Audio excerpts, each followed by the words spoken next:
Penertiban Pasar Madika Ambon hari kedua nyaris ricuh antar petugas dan pedagang. Penertiban Pasar Madika Ambon hari kedua nyaris ricuh antar petugas dan pedagang. Pantauan Tribunaman.com di lokasi pukul 10.40 waktu Indonesia Timur. Petugas penertiban mulai menyisir puluhan lapak yang dinilai telah memakan badan jalan. Hal itu menimbulkan reaksi marah dari beberapa para pedagang. Mereka menilai lapak yang dibangun sama sekali tidak mengganggu aktivitas kendaraan. Adu mulut yang sempat terjadi sekitar 15 menit akhirnya mulai meredam dan para petugas mulai melanjutkan aksinya.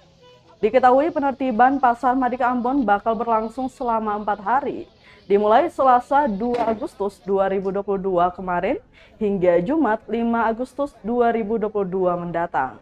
Asisten Perekonomian dan Kesejahteraan Pemerintah Kota Ambon, Fahmi Salatalohi, sebut penertiban Pasar Madika Ambon untuk atasi kemacetan.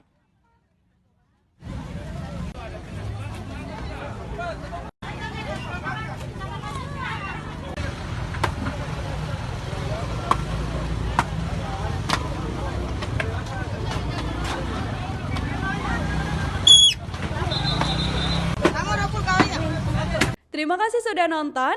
Jangan lupa like, subscribe, dan share ya.